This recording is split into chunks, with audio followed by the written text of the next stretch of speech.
누가복음 2장 함께 보시겠습니다.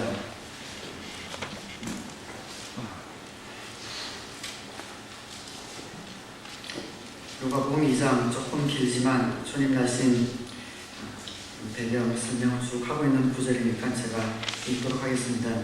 누가복음 2장 1절로 20절까지 제가 공독하도록 하겠습니다.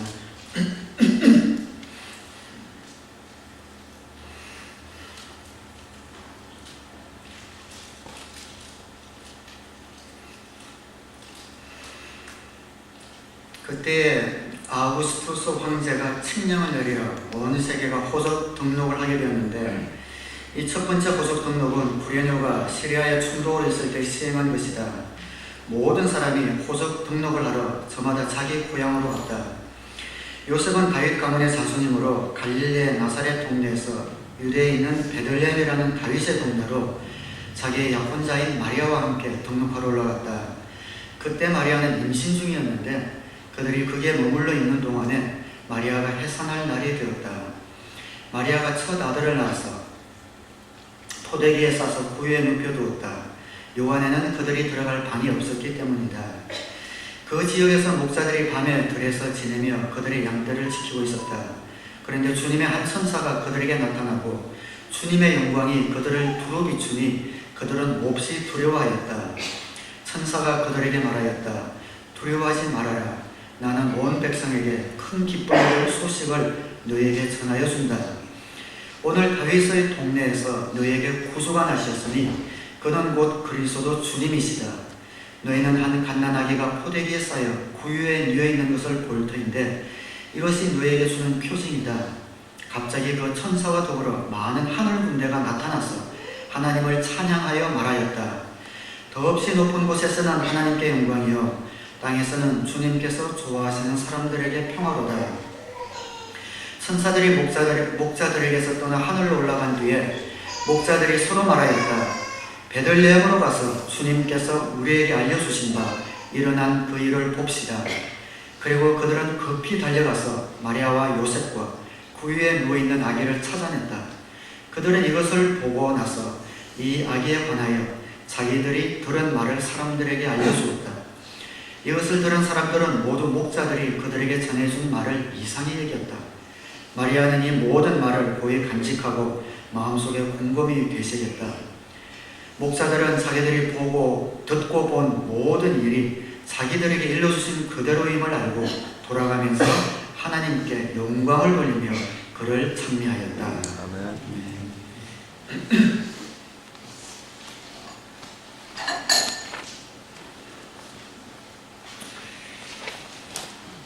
예수님 태어나던 당시의 상황을 누가복음 1장부터 설명을 잘하고 있습니다.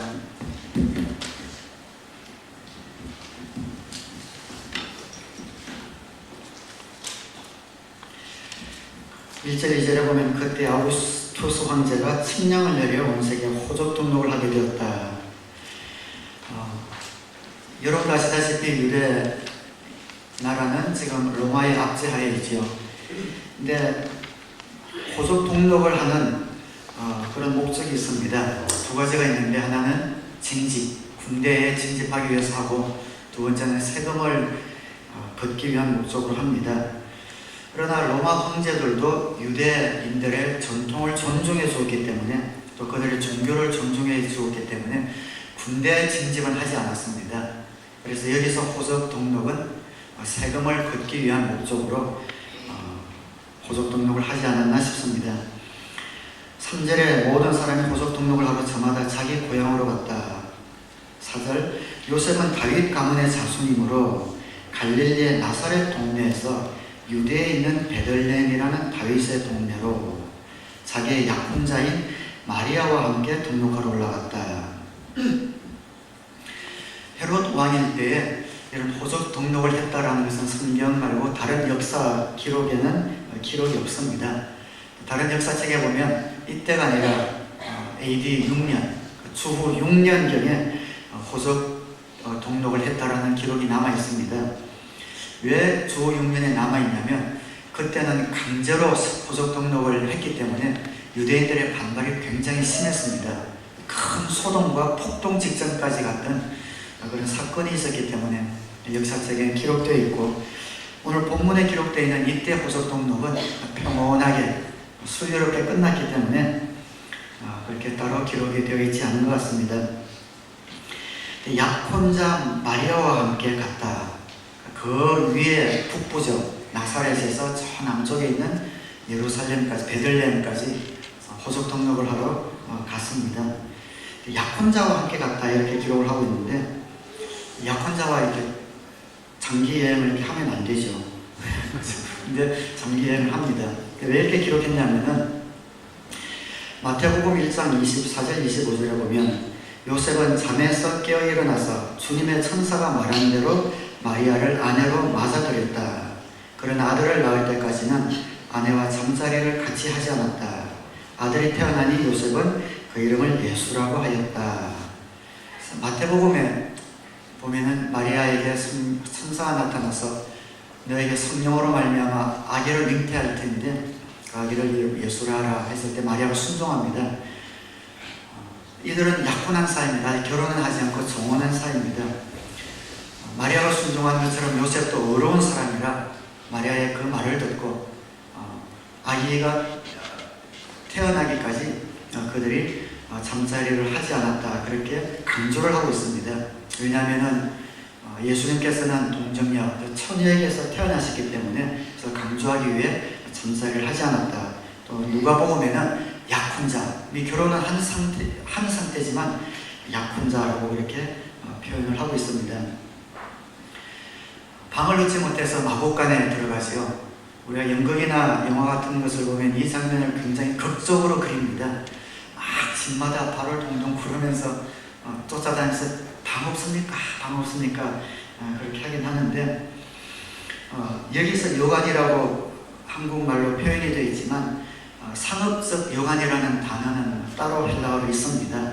여기는 어떤 객실, 2층은 그냥 사람들이 자는 객실로 쓰고 아래층은 마곡간, 말들을 보관하는 마곡간으로 써놓은 것입니다. 그런 객실에 사람들이 다 차서 없어서 할 수 없이 그 밑에 있는 마곡간의 자리를 편 것을 보게 됩니다. 여기 나오는 아우구스토 황제는 로마, 그리고 뒤에 팍스 로마의 평화를 이룬 그런 역사적인 유명한 장본인이죠. 아우구스토 황제입니다. 내란을 평정시켰고 해적을 소탕시켜서 누구든지 자유롭게 왕래할 수 있는, 그래서 평화를 이룬 장본인입니다. 그래서 별명도 평화를 이룬 왕, 이렇게 숭배받을 만큼 평화를 이루었던 그 왕이 지금 예수님이 태어나던 당시의 황제였습니다. 그러나 이 황제가 이룬 평화는 물리적인 평화였습니다. 힘에 의해서 얻어진 평화이기 때문에 언제 깨어질지 모르는 그런 평화였습니다.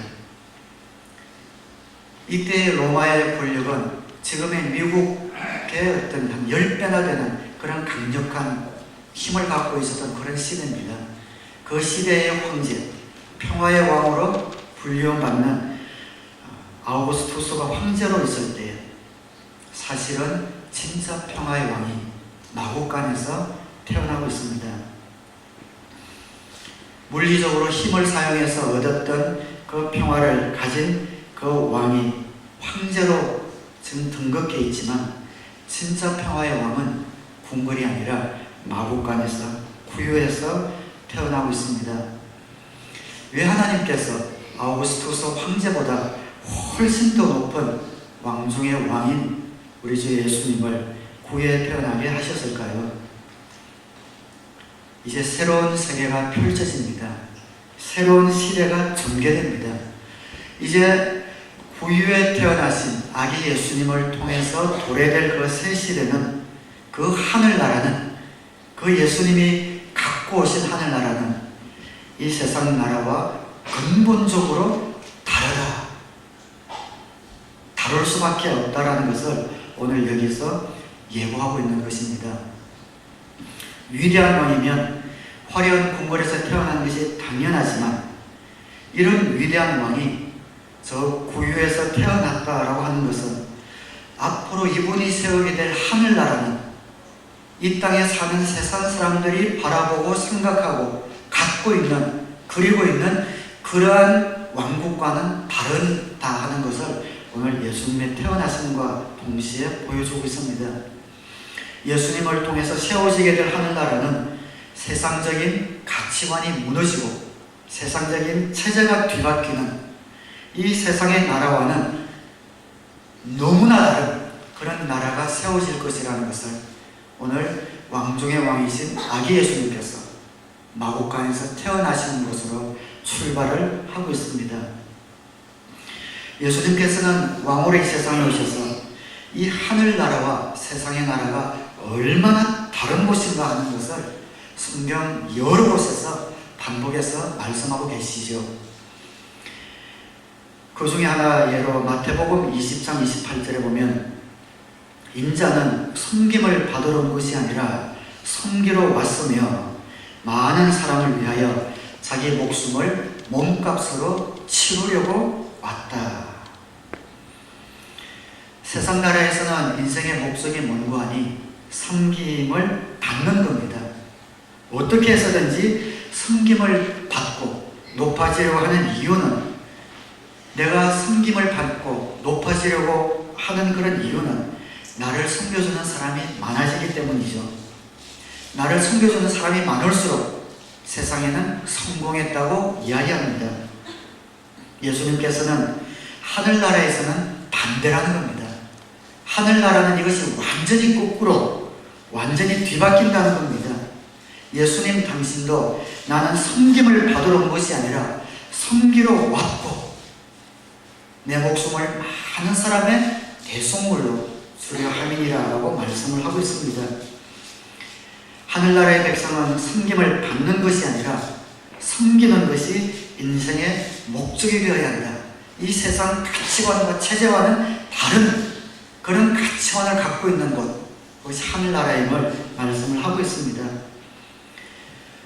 여러분, 우리가 높아지는 것은 좋은데 높아지는 것이 전혀 아닙니다. 그런데 높아지려고 하는 이유가 무엇입니까? 세상 사람들이 하나라도 더 올라가고 높아지려고 하는 이유가 무엇입니까? 부려먹을 사람이 많기 때문에 그렇습니다. 나를 섬겨줄 사람이 많아지기 때문에 그렇습니다. 마가복음 10장 45절에도 인자는 섬김을 받으러 온 것이 아니라 섬기러 왔으며 많은 사람을 구원하기 위하여 저를 몸값으로 자기 목숨을 내주러 왔다. 세상에는 높아지기 위해서는 길을 쏘고 밟아야 합니다. 짓밟고 올라가야 합니다. 주님께서는 하늘나라는 근본적으로 다르다는 것이죠. 마태복음 23장 12절에는 자기를 높이는 사람은 낮아지고 자기를 낮추는 사람은 높아질 것이다. 하늘나라는 이 세상과 다른 곳이라고 이야기합니다. 1000명이 먹을 것을 나 혼자 먹으면 세상에서는 성공한 사람이라고 지켜줍니다. 그러나 하나님 나라에서는 나 하나로 인해서 1000명이 먹을 수 있으면 하나님 나라에서는 성공한 사람이라고 말씀을 하고 있습니다. 바로 이것이 마리아가 성령으로 잉태되었다는 말을 들었을 때에 찬양하며 고백한 그런 말입니다. 누가복음 1장 51절 52절에 보면 그는 그 팔로 권능을 행하시고 마음이 교만한 사람들을 흩으셨으니 제왕들을 왕좌에서 끌어내리시고 비천한 사람을 높이셨습니다. 하늘나라에는 비천한 사람이 높임을 받는 곳이랍니다. 비천한 사람이 존귀 여김을 받는 곳이랍니다. 세상 나라의 이런 가치관이 완전히 무너지고 세상 나라의 관습이 뒤바뀌는 곳, 하늘나라와 세상 나라는 근본적으로 틀리다라는 것을 예수님의 탄생과 더불어 새 시대가 도래했음을, 이 시대에 가장 강력한 왕권을 가진 로마의 황제 시대에 마곡간에서 태어나심으로 이 세상 나라와 다른 하늘나라의 가치관을, 새로운 세계 도래를 선포하고 계십니다. 사랑하는 여러분, 어떤 분들은 예수님을 영접하고도 신앙생활이 굉장히 거북해요. 예수님을 영접하고 하나님의 자녀가 되었는데도 마치 신앙생활이 항상 몸에 맞지 않은 옷을 입은 것처럼 불편함을 느끼고 그 신앙의 믿음의 성숙이 없는 이유가 어디에 있습니까? 세상 나라와 하늘 나라가 근본적으로 다르다는 것을 인식하지 못하기 때문입니다. 세상적인 관습과 세상적인 가치관, 세상적인 인생관을 그대로 가지고 하늘나라의 생활을 해보려고 하니까 안 맞을 수밖에요. 하나님 자녀로서의 신분은 획득했는데 지금까지 옛 습관, 세상 가운데서 살던 그 모든 사고와 가치와 관습을 그대로 내어제끼고 살려고 하니, 하늘나라에서 살려고 하니 거북할 수밖에 없고 불편할 수밖에 없고 그 삶 가운데 성숙이 있을 수 없는 겁니다. 그래서 항상 뭔가 불편하고 뒤에서 빙빙 돌고 마음속에는 잔잔한 불만들이 떠나지 않고 믿음이 생기지 않는 이유가 무엇인가? 하늘나라와 세상나라가 다른데 세상의 가치관을 그대로 가지고 하늘나라에서 생활하려고 하니 이것보다 거북하고 불편한 것이 없는 겁니다. 내가 이 세상을 살지만 하늘나라의 관점, 하늘나라의 가치관, 하늘나라의 질서, 이것을 수용해야 되는데 세상 것을 꽉 붙잡고 있으니 신앙생활에 재미도 없고 진보도 없고 발전도 없는 겁니다. 우리가 하늘나라를 즐기고 자유함을 누리기 위해서는 세상 나라와 하늘나라는 근본적으로 틀리다는 것을 알아야 합니다. 그래서 진정 하늘나라를 즐기기 위해서는 나의 관점과 가치관을 바꿔야 합니다. 내가 지금까지 붙들고 있었던 것, 이거 놓으면 나는 아무것도 아닌 것처럼, 죽을 것처럼 붙들고 있었던 세상적인 가치관, 세상적인 성공관, 세상적인 인생관, 이것을 놓치지 않는 한 여러분은 하늘나라의 백성이 누려야 할 자유함과 풍성함을 결코 맛볼 수 없습니다. 사실 우리가 세상을 살면서 우리가 갖고 있는 이런 관점, 저와 여러분이 가지고 있는 가치관, 그리고 세상적인 인생관, 이것이 어디에서 생겼습니까? 솔직하게 돌아보면 그렇게 고백할 수밖에 없습니다. 별로 길지도 않은 우리의 경험, 여기저기서 주워들은 상식, 몇 번 읽은 책, 이것이 우리의 가치관을 형성하지 않았습니까? 가만히 한번 솔직하게 돌아보십시오. 여러분이 갖고 있는 가치관을 한번 보십시오. 절대적이라고 믿고 고집하고 내가 포기하지 않고 있는 그런 관점과 가치관, 어떻게 형성이 되었는가?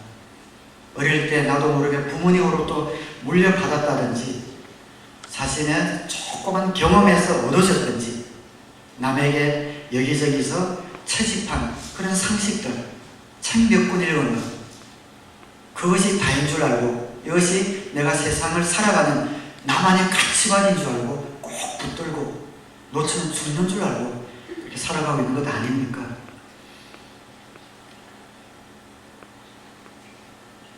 인생의 갈등이 올 때, 고난이 올 때, 선택의 순간이 올 때는 언제든지 나에게 형성된 세상적 가치관을 따라서 너무나 쉽게 하나님 말씀을 던지고 내가 성공하고 편하고 유리한 것을 붙들며 살아가는 그 가치관이 어떤 기반 위에 세워졌는지 솔직히 돌아올 필요가 있습니다.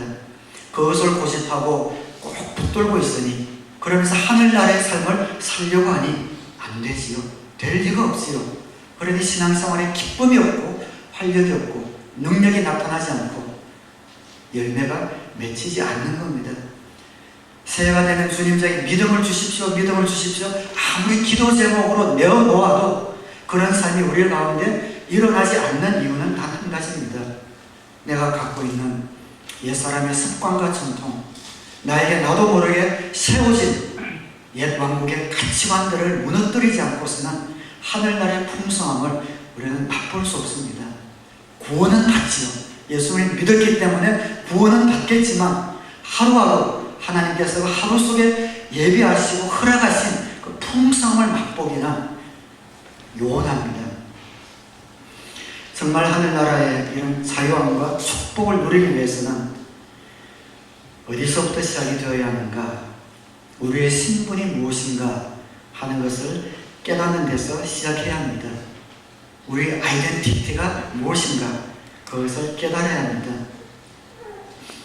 우리가 예수님을 영접하고 침례받으면 저와 여러분은 영적인 존재가 됩니다.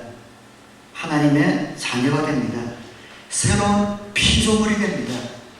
이것을 깨닫는 데서부터 시작해야 합니다.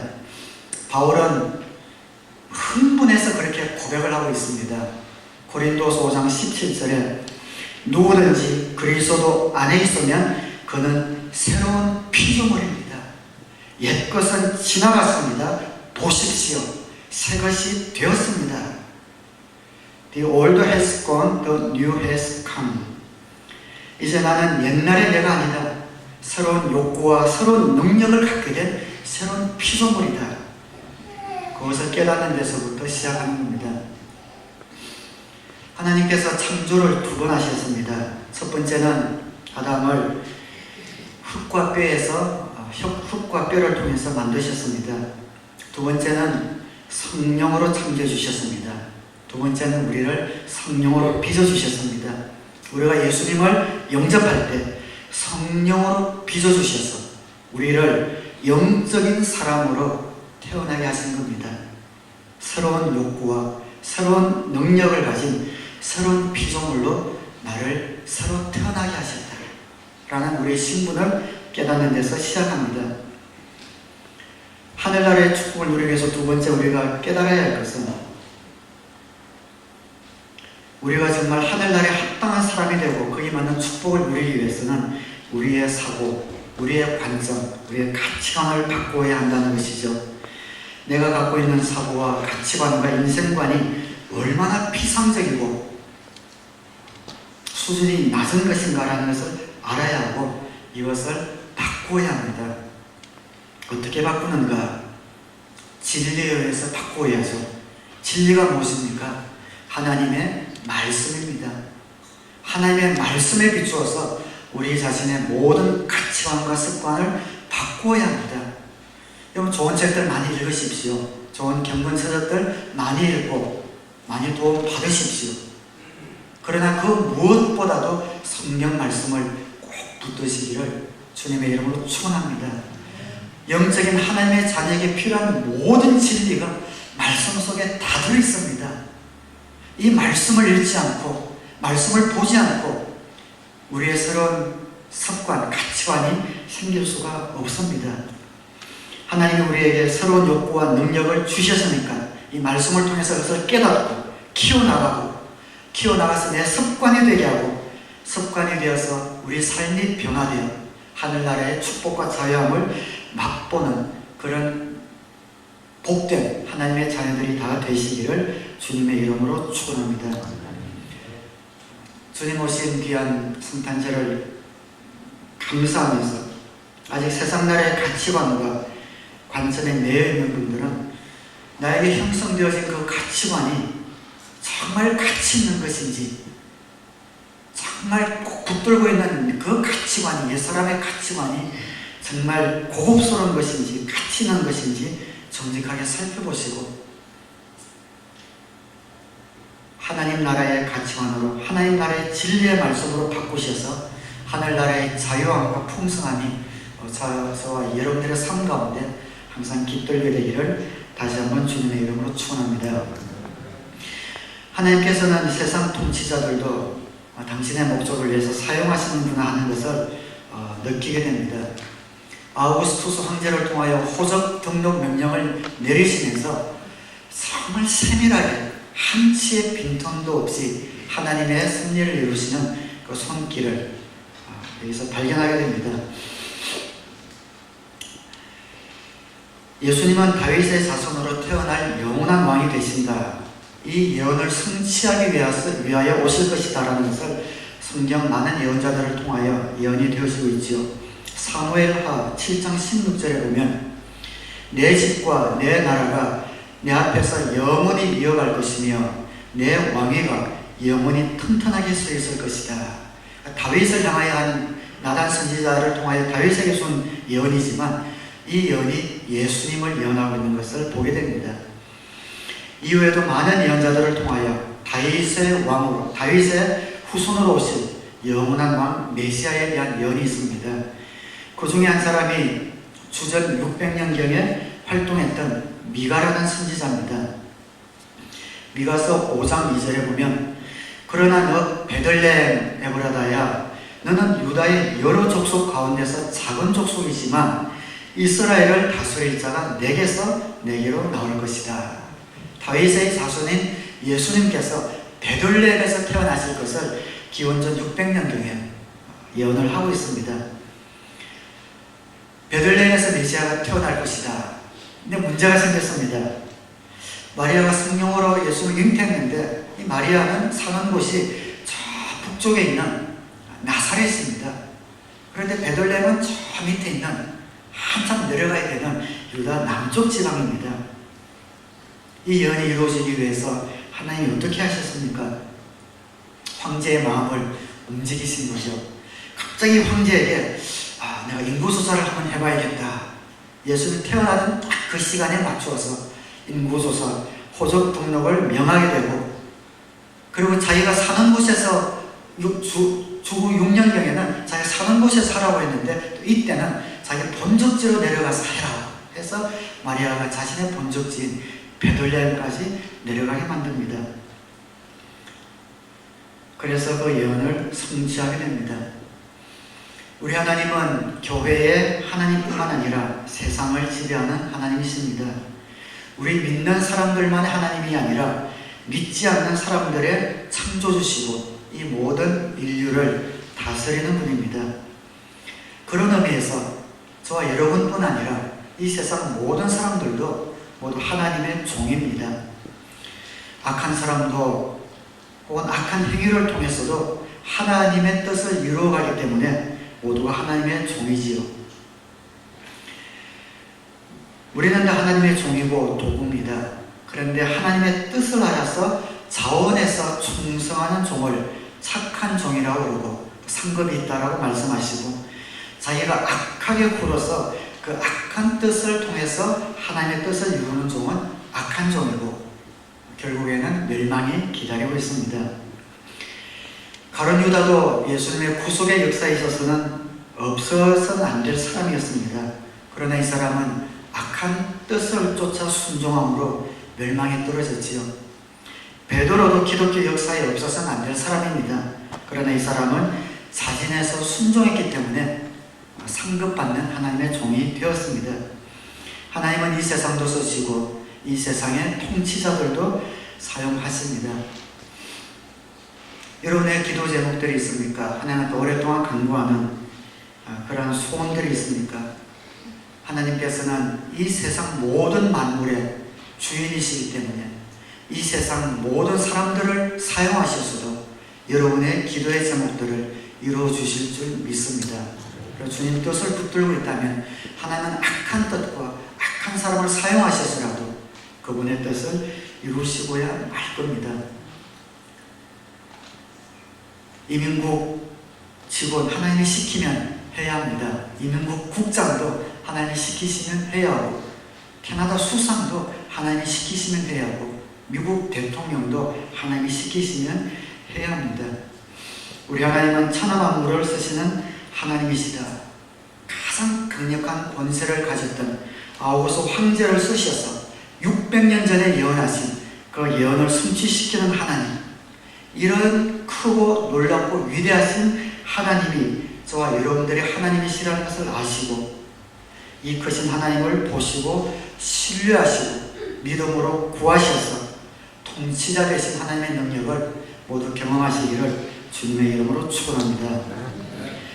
예수님이 이처럼 왕중의 왕으로 오셨음에도 불구하고 사람들이 아무도 모르는 마국간에서 태어나셨습니다. 이 세상 나라에서는 아무도 몰랐는데 지금 하늘나라에서는 영원 전부터 지금까지 없었던 가장 큰 아마 잔치와 소동이 일어나고 있을 겁니다. 천사들이 이 날을 지금까지 기다리고 기다렸을 겁니다. 왕 중의 왕이신 예수님께서 이제 이 땅에 그 권세를 갖고 오실 그 날을 천사들이 언젠지는 모르지만 기다리고 기다렸습니다. 그 예언이 구약 그 모든 역사를 통해서 수천 년 동안 그 역사적인 예언을 통해서 그 예언의 성취를 기다렸는데 바로 오늘 이 밤에 그 예언이 성취되고 있습니다. 법석을 떨면서 아마 잔치가 벌어졌을 겁니다. 그러나 이 세상은 너무 고요합니다. 천국에서는 그렇게 잔치가 벌어지는데 이 땅에서는 왕 중의 왕이신 예수님이 오시는 것을 아무도 모르고 있습니다. 목자에게 나타납니다. 2장 8절에 그 지역에서 목자들이 밤에 들에서 지내며 그들의 양떼를 지키고 있었다. 그런데 주님의 한 천사가 그들에게 나타나고 주님의 영광이 그들을 두루 비추니 그들은 몹시 두려워하였다. 영적인 존재를 처음 볼 때의 그 마음은 경외심, 두려움인 것 같아요. 천사가 그들에게 말하였다. 두려워하지 말아라. 나는 온 백성에게 큰 기쁨이 될 소식을 너에게 전하여 준다. 오늘 다윗의 동네에서 너에게 구주가 나셨으니 곧 그리스도 주님이시다. 라고 말씀을 하고 있습니다.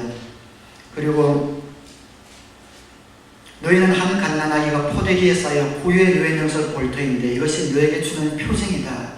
갑자기 그 천사와 더불어 많은 하늘 군대가 나타나서 하나님을 찬양하며 말하였다.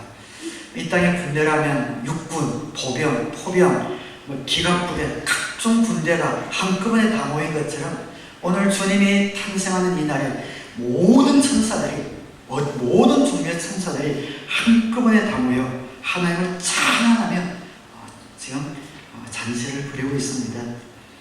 예언이 성취된 이날 세상 나라는 아무도 모르지만 하늘나라에서는 환희가 터지고 있습니다.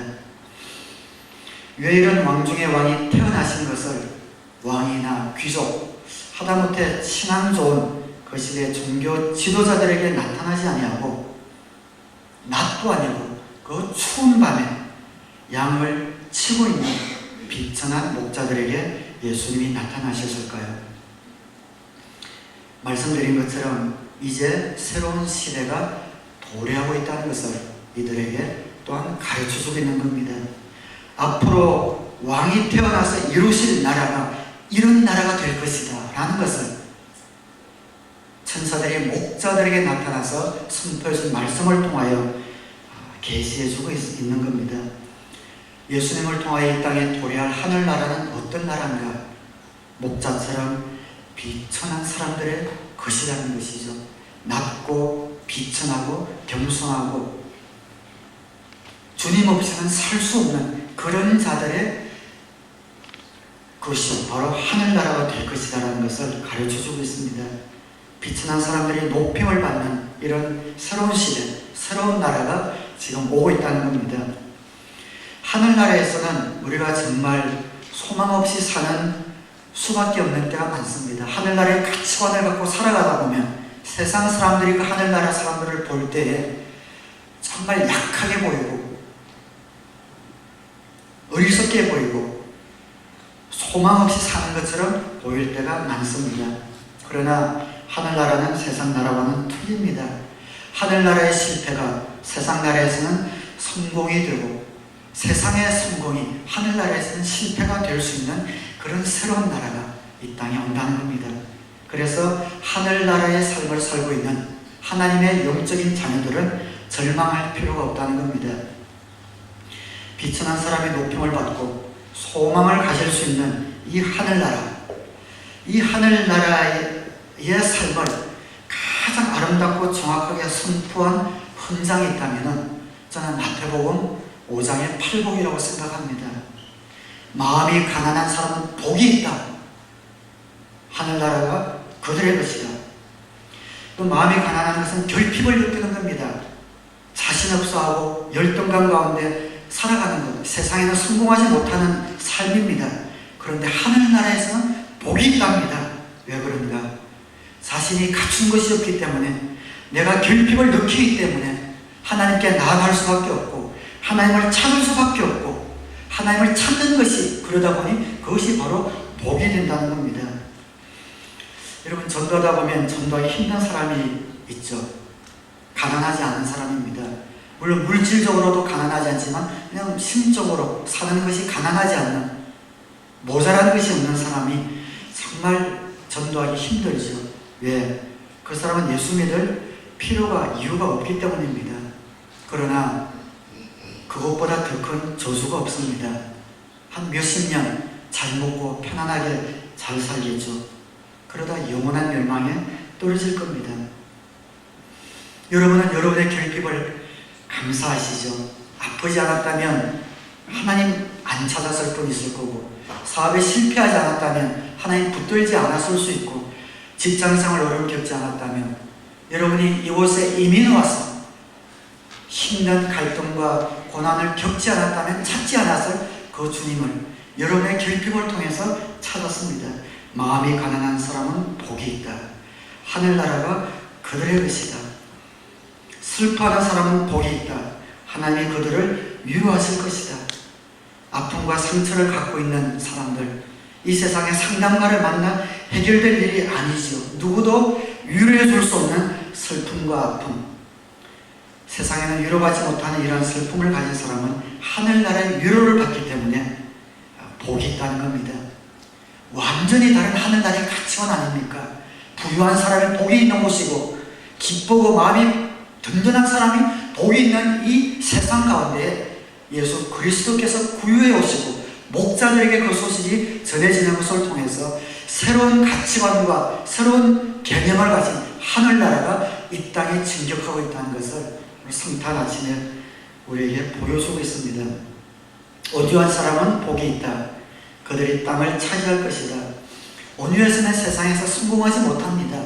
강력해야 되고 적극적이어야 되고 공격적이어야 됩니다. 온유하면 누르고 밟힙니다. 그러나 하나님 나라는 다르다는 겁니다. 하나님이 쓰시겠다는 겁니다.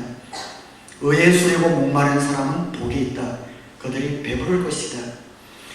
이 세상은 파괴된 곳입니다. 부조리가 판을 치는 세상입니다. 의에 줄인 사람은 살아남을 수가 없습니다. 돌아가는 그 모든 상황이 폭창이 터져서도 살 수가 없어서 그냥 피해서 산을 올라가 버리든지 술독에 빠지든지 해버릴 수밖에 없는 이 세상이지만, 그러나 의에 줄이고 목마른 사람, 하늘나라는 다르다는 겁니다. 그런 사람은 주님께서 그 의로움을 채워주시겠다는 겁니다. 하늘나라의 의로움으로 채워주시겠다는 겁니다. 세상과는 근본이 다른 하늘나라, 비천한 사람의 높임을 받고 마음 아픈 사람들이 위로받고 힘없는 사람들이 크게 쓰임받는 새로운 나라가 주님과 함께 도래하였습니다. 사랑하는 여러분, 이 시간 앉아계신 여러분 가운데 여러 가지 이유로 부족함으로, 모자람으로 절망 가운데 있고 실망 가운데 있고 체념 가운데 있는 분이 계십니까? 나의 환경, 나의 상황, 나의 부족함 때문에 움츠르고 계신 분이 있습니까? 맞습니다. 하나님이 안 계셨다면 여러분은 끝났습니다. 인생에 소망이 없는 분들입니다. 그러나 하나님이 계십니다. 하늘나라의 새로운 가치관을 가지고 이 땅에 오신 예수님을 통해서 하나님의 자녀가 된 저와 여러분들은 그 하나님의 통치 아래 들어가는 것을 기뻐하시기를 주님의 이름으로 축원합니다.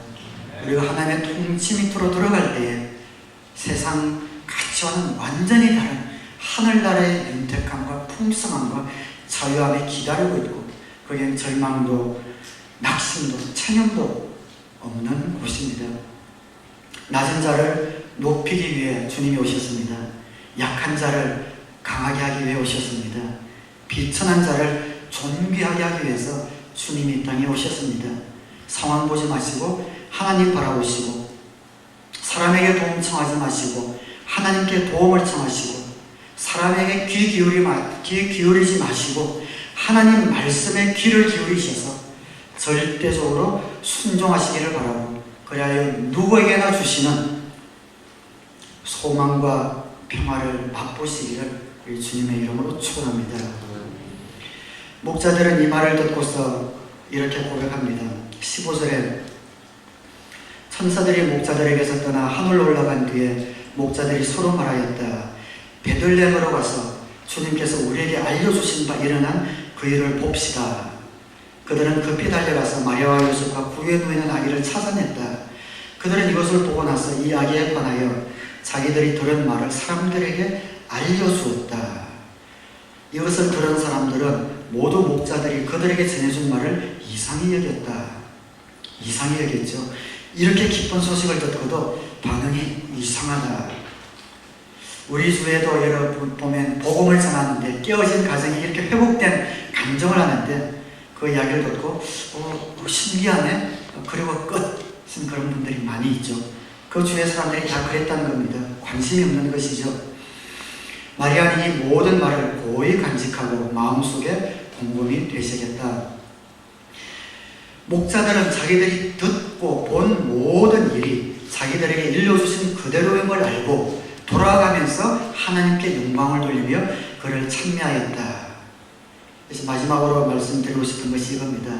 이런 목자들의 모습 속에서 전도가 이런 것이겠구나 하는 감을 잡습니다. 전도는 성경을 가지고 누구를 설득시키는 것이 아닙니다. 성경에서 여러분들과 아직 전도라는 단어는 성경에 없다는 것은 여러분 아시기 바랍니다. 전도라는 말을 영어로 물론 번역하면 이벤젤리즘이라고 번역할 수 있지만 이벤젤리즘은 전도라기보다 복음을 선포한다는 그런 뜻이 가깝습니다. 성경에서는 전도하라고 이야기하지 않고 증인이 되라 항상 그렇게 표현을 합니다. 전도는 증인이 되는 겁니다.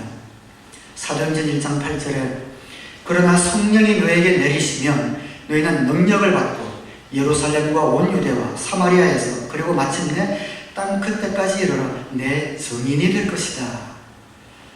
이 말씀이 오늘 목자들이 듣고 본 말을 전하는 것과 똑같죠. 그들이 천사가 전해준 말을 듣고 본 바 그대로 사람들에게 전하였다. 이것이 바로 전도인 겁니다. 목자들이 한 일은 듣고 본 것을 전하는 일이었습니다. 여러분들 예수님을 만나서 하나님의 자녀가 되셨다면 아멘으로 화답하시기 바랍니다. 아멘. 우리가 예수님을 만나고 이런 기쁨을 누리는 것, 이런 평화를 누리는 것, 이런 변화가 생긴 것, 이것을 전하는 것, 이것이 바로 전도입니다. 전도는 그래서 교회 생활 오래 해서 되는 것이 아니고 성경 지식이 많아서 하는 것도 아닙니다. 물론 필요할 게 있습니다. 도움이 될 게 있습니다만 여러분 안 믿는 분들이 성경을 갖고 와서 논리적으로 설득하려고 해보십시오. 누가 그게 마음을 엽니까? 심지어 믿는 사람들끼리도 성경을 가지고 설득하려는 마음을 닫고 부부끼리도 성경 말씀 인용만 하면 마음을 닫아버리는데 안 믿는 사람들에게 성경을 가지고 설득하는 것이 전도의 1차적인 전도가 아니라 나에게 주신 내가 세상 나라에서 하늘나라로 옮겨져서 받은 그 기쁨과 능력과 자유와 치유와 평화를 그들에게 전하는 것, 나에게 주신 하나님의 은혜를 보고 들은 말을 그대로 전하는 것, 그것이 바로 전도입니다. 베드로전서 3장 15절에 참 좋은 말씀이 있습니다. 여러분이 가진 희망을 설명하여 주기를 바라는 사람에게는 언제나 답변할 수 있게 준비를 해 두십시오. 여러분이 가진 희망, 여러분이 가진 구원, 그 소망, 기쁨, 평화, 그것을 설명하여 주기를 바라는 사람들, 질문은 많지만 해답이 없는 이 세상 가운데서 어떻게 그런 삶을 살 수 있습니까? 라고 물어보는 사람들이 있다면 언제나 답변할 수 있게 준비를 해 두십시오. 저는 여러분이 누구에게든지 여러분이 받은 귀한 기쁨과 그 은혜를 전할 수 있는 준비가 되어진 하나님의 자녀들이 다 될 수 있게 되기를 우리 주님의 이름으로 축원합니다. 그 말씀을 맺으려고 합니다. 한 걸음만 물러서서 살펴보시기 바랍니다. 세상 나라를 보십시오. 자기 나름대로 산다고 애는 쓰지만 내면을 보십시오. 소망이 없습니다. 목회일기를 통해서 각 목장의 VIP 분들 전도하면서 그들의 나눔들이 목회일기에 올라올 때가 있습니다. 그걸 쭉 읽으면은 참 안타까워요. 그 목자님들의 안타까움이 저에게 전해져옵니다. 정말 소망이 없고 답이 없고 예수님만 들어가면 그 모든 것이 해결될 수 있는데 예수님을 몰라서 체념 가운데, 낙심 가운데, 분노 가운데 살아가는 그런 모습들, 그것이 세상 나라의 삶입니다. 아무리 고집 갖고 완고하고 자랑스럽게 여기고 교만한 체하고 허세 부리지만 그 속은 썩어 있고 소망이 없고 허전하고 허무한 그런 삶을 살고 있습니다. 좌절과 욕심이 이루어지지 않는 분노 가운데 절망하며 사는 모습, 그것이 세상 사람들의 실제적인 모습입니다. 예수님이 오셔서 우리를 하늘나라의 맛을 보게 하셨습니다. 전혀 다른 가치관을 갖게 하셨고 하늘나라의 풍성함과 자유함을 우리에게 맛보게 하셨습니다. 여러분이 증인입니다. 누구든지 여러분에게 물어올 때 대답할 말을 준비하시기 바랍니다. 갈등 가운데, 문제 가운데 살다가 영원한 멸망 가운데 빠진 사람들, 그들에게 전해야 합니다. 그렇게 살지 않을 수 있어. 이제 왕이 오셨어. 평화의 왕이 오셨어. 진짜 평화는 술에 있는 것도 아니고 도박에 있는 것도 아니고 세상 재미에 있는 것도 아니야. 예수님 만날 때 있는 거야. 그 주님만 만나면 모든 문제 해결받을 수 있어. 포기하지 마. 지금은 슬픔 가운데, 분노 가운데, 눈물 가운데 살지만 웃으며 살 수 있어. 진정한 행복이 뭔지 알 수 있어. 이런 메시지가 여러분의 메시지가 되셔서 오늘 주님 오신 귀한 성탄절 하늘나라의 가치관으로 무장하셔서 여러분 스스로가 먼저 자유와 평강 가운데 사시고 여러분의 물어오는 모든 사람들에게, 질문하는 자들에게 기쁨으로 전해주는 하나님의 새로운 피조물들이 모두 되시기를 우리 주님의 이름으로 축원합니다. 기도하겠습니다.